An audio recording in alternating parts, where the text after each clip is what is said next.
ఇప్పుడు ఇక్కడ ఎలక్షన్ జరుగుతున్నాయి కదా, సో ఎవరు గెలిచే ఛాన్సెస్ ఉన్నాయి? ఏ పార్టీకి ఎక్కువ మెజారిటీ ఓట్లు వచ్చే ఛాన్స్ ఉన్నాయి? ఇప్పుడు మెజారిటీ అనేది ఈ బీఆర్ఎస్ పార్టీ మాత్రం ఖచ్చితంగా గెలుస్తుంది. మెజారిటీ కూడా బీఆర్ఎస్కే ఉంటుంది. రేవంత్ రెడ్డి చెప్పిన ప్రమాణాల ప్రకారంగా, ఆయన ఇచ్చిన వాగ్దానాల ప్రకారంగా ఏమి చేయడం లేదు. ఇంకొకటి, చాలా ఆయనకు సిటీ అవగాహన లేదు. ఏదున్నా కూడా ఈ మురికివాడ అంటారు, కానీ మురికివాడ ఉండాలి, అమీర్ ఉండాలి, గరీబ్ ఉండాలి అన్ని. ఇంకొకటి 200 యూనిట్స్ అనేది అందరికి లేదు. తర్వాత కళ్యాణ లక్ష్మి అంటుంది, కళ్యాణ లక్ష్మి లేదు. తర్వాత షాది ముబారక్ లేవు. తర్వాత ఇక ఇది ఇంకోటి 2500 మహిళా పథకం మనకు అది లేదు. ఇది చాలా ఉన్నాయి ప్రాబ్లమ్స్. ఆయనకు అడ్మినిస్ట్రేషన్ కూడా సరిగా అవగాహన లేదు. ఓన్లీ ఆయన ఒంటిపోకడా పోతున్నాడు. అది ప్రజలకు విరక్తి వచ్చింది ఫస్ట్ ఆఫ్ ఆల్ ఆయన ప్రభుత్వం మీద. అది అయితే ఇప్పుడు మరి అంటే కొంతమంది ఏంటంటే ఇక్కడ ఇప్పుడు జూబ్లీస్ ఉన్న వాళ్ళే నవీన్ యాదవ్ని గెలిపించుకుంటామని కొంతమంది అంటున్నారు. ఇంకో కొంతమంది ఏమంటున్నారు అంటే ఈ నవీన్ యాదవ్ బ్యాక్గ్రౌండ్ కరెక్ట్ కాదు, నవీన్ యాదవ్ సరైన మనిషి కాదు, ఇంతకుముందు రౌడీ షీటర్ బ్యాక్గ్రౌండ్ ఉండే, అండ్ అదే తరహాలో ఇంతకుముందు రేవంత్ రెడ్డి కూడా సరిగా బ్యాక్గ్రౌండ్ లేకుండే, ఆయన సీఎం అయింది, ఇప్పుడు ఈయన ఎమ్మెల్యే చేస్తా అంటున్నాడు. మరి ఇట్లాంటి వాళ్ళు ఉంటే ఈ మన రాష్ట్రం ఎటు పోతుంది? మనం కొట్లాడి తెచ్చుకున్నది నీళ్లు, నియమాలు, నిధుల కోసం, నియామకాల కోసమే కదా, వీళ్ళని గెలిపించుకుంటే ఎట్లా అని కొంతమంది అంటున్నారు. మరి ఇటు బీఆర్ఎస్ గురించి చూసుకుంటే బీఆర్ఎస్ ప్రభుత్వంలో ఈ మొత్తం కూడా ఫామ్ హౌస్ పాలన అయిపోయింది, ఫామ్ హౌస్ కి అంకితం అయిపోయిందని ఇటు ఒక పక్క అంటున్నారు. దీని గురించి ఏం చెప్తారు? ఇప్పుడు ఫామ్ హౌస్ ప్రకారం అంటే మనము ఇంట్లో పెద్ద మనిషి ఉంటాడు, నువ్వు రా అంటే అన్ని సార్లు వస్తాడా? ఇప్పుడు మీరు ఆయన ఉన్నాడు, నువ్వు పంచాయతీకి పోతావు, ఎప్పుడన్నా మీరిద్దరు పిల్లలు పంచాయతీ పెట్టుకుంటారు, పంచాయతీ పెట్టుకున్నప్పుడు తండ్రి వస్తాడా? డైరెక్ట్ రాడు. అరే పో అని అన్నదమ్ముల పిల్లలు నమ్ముతాడు. వాళ్ళు కాకపోతే ఆయన వస్తాడు. కానీ వీళ్ళతోనే రేవంత్ రెడ్డి సరిగా నెగ్గలేకపోతున్నాడు. మరి కేటీఆర్, హరీష్ రావుతోనే నెగ్గలేకపోతున్నాడు. మరి వాళ్ళ మాటలకే నువ్వు సరిగ్గా సమాధానాలు చెప్పలేకపోతున్నావు. ఆయన మాటలు, ప్రవర్తన మాటలు కూడా మంచిగా లేవు. తోలు తీస్తా, తొక్కి నార తీస్తా, ఆ చెప్పులు ఎత్తుకో, పేగులు బోటు కొడుతాడా ఆయన రేవంత్ రెడ్డి? ఏదైనా ఉంటుంది. ఇప్పుడు ఏమంటాడు, ఆ చెప్పులు ఎత్తుకుపోయాడు వచ్చిండని చూస్తారు. రేవంత్ రెడ్డి ముఖ్యమంత్రి, సీఎం రేవంత్ రెడ్డి గారు. ఆ రేవంత్ రెడ్డి గారు మాటలు ఎట్లా మాట్లాడాలా? ఒక రేవంత్ రెడ్డి అంటే ముఖ్యమంత్రి అనే మాట్లాడాలి, ఆ హోదాలే మాట్లాడాలి. అంతేగాని ఇంత చిల్లరగా మాట్లాడకూడదు. ఏ బస్తీ లీడర్ కాదు, నా లోకల్ లీడర్ కాదు, అసలు కార్యకర్తలకు ఆ మాటలు రావు కూడా. అట్లా మాట్లాడతాడు ఆయన. అంటే ఆయన చాలా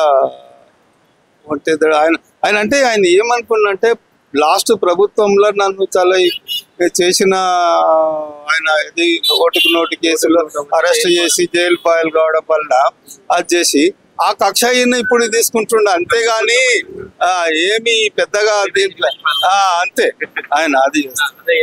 మరి ఇప్పుడు మీకు ఎట్లా అనిపిస్తుంది అన్న? అంటే మీరు ఒక తెలంగాణ వాసిగా 10 సంవత్సరాలు బీఆర్ఎస్ ప్రభుత్వం ఉండి కేసీఆర్ పాలించాడు, కొట్లాడి తెచ్చుకున్నట్టు. అంటే మొత్తంగా కేసీఆర్ కాకపోయినా కూడా తన వంతు అయితే అతను చేశాడు. అండ్ ఇంకొకటి ఏంటంటే అంటే చాలా మంది రాజకీయ నాయకులు చాలా మంది ఉన్నారు, కళాకారులు ఉన్నారు, చాలా మంది కూడా కొట్లాడారు. బట్ ఏంటంటే అట్లా తెచ్చుకున్న 10 సంవత్సరాలు ఆయన పాలించాడు.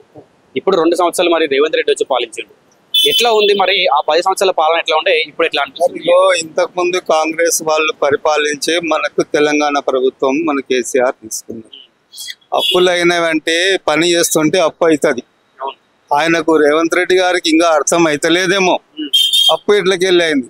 చూడండి, నీకు ఏం తెలుసు? నువ్వు హైదరాబాద్ కు ఇప్పుడు రా, 4 మూలలు తిరుగు, ఎక్కడ డెవలప్మెంట్ లేదు. నీ కాంగ్రెస్ ప్రభుత్వం ఇప్పుడు ఏముండే, ఈ కరెంటు వైర్ల మీద బట్టలు ఆరేసుకోవని చెప్తుంటే అప్పుడు కాంగ్రెస్ వాళ్ళు. కాంగ్రెస్ టీఆర్ఎస్ కేసీఆర్ వచ్చిన తర్వాత 24 hours కరెంటు. ఈవెన్ దో విలేజ్లో కూడా, మేము కూడా ఒక రైతు బిడ్డ ఊరు నుంచే వచ్చిన వాళ్ళము, రాత్రిపూట చేన్లకు పోవాలంటే ఎప్పుడు కరెంట్ వస్తుందో ఎప్పుడు ఏందో అనేది తెలియదు.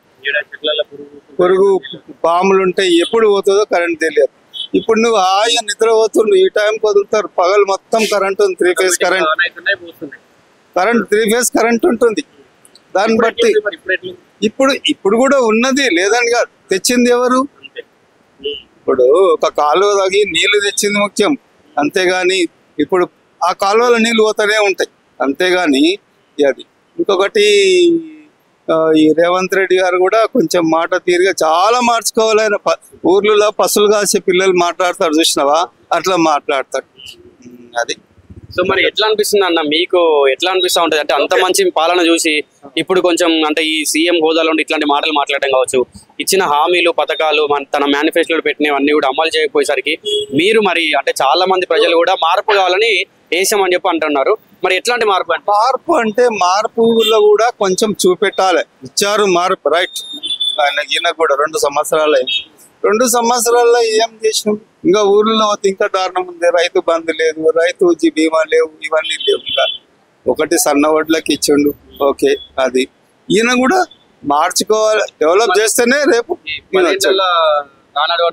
యూరియా కొరత ఇప్పుడు అరే యూరియా కొరత అయితే చెప్పొద్దు ఇంకా, దాని మా దారుణం అయిపోయింది. ఇంకా ఆ పాపం ఆ రైతులు పగలు పని చేసుకోవాలి, మళ్ళీ సాయంత్రం లైన్ లో కూర్చోవాలి, మళ్ళీ పొద్దున్నే రావాలి, చెప్పులు పెట్టుకొని కూర్చోవాలి. ఇప్పుడు రైతు కూలి చూసుకోవాలనా లేకుంటే లైన్ లో నిల్చోవాలనా?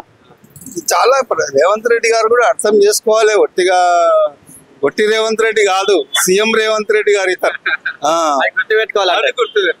అయితే ఇంకా కొంతమంది ఏమంటున్నారు అంటే మాటల వరకే చేతల్లో లేవు రేవంత్ రెడ్డి అంటా ఉంటారు. దీనికి మీరు ఏం చెప్తారు? ఇవి ఆయన చేస్తున్న దాన్ని బట్టి ప్రజలకు అర్థం అయిపోతుంది, వాళ్ళు అంటున్నారు.